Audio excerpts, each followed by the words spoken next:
Le problème, justement, d'autres enquêtes ont démontré que cette augmentation des dépenses de l'État, elle n'est pas allée dans le fonctionnement de l'État lui-même, c'est pas les fonctionnaires qui sont mieux payés, on parlait des enseignants, globalement sur 20 ans, c'est 20% de perte de pouvoir d'achat, hein, donc c'est considérable, ce qui explique d'ailleurs les problèmes de recrutement très importants.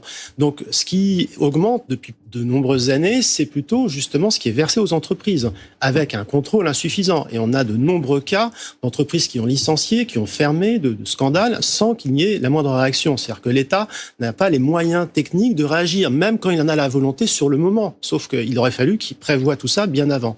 Donc on est dans une période en fait où les dogmes néolibéraux sont en grande difficulté. C'est-à-dire que ça ne fonctionne pas. Faire des économies à court terme, pourquoi pas, mais de toute façon, il faut tout remettre à plat. Et tout remettre à plat, c'est aussi cette gestion dispendieuse de l'argent de l'État. Je prendrai un exemple qui remonte dès les années 70.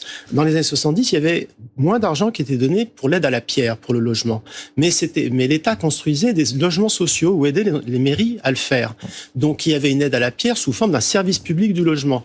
On a transformé ça en aide pour les propriétaires privés à partir des années 70. Le résultat, c'est que ça a contribué aussi à la hausse des loyers et que l'État et toutes les collectivités ont perdu les moyens de contrôler. Ce que je suis en train de vous dire, c'est que il faut que l'État retrouve son rôle. C'est pas parler juste de la dépense publique de l'État sans voir ce qu'il fait réellement de cet argent est un souci.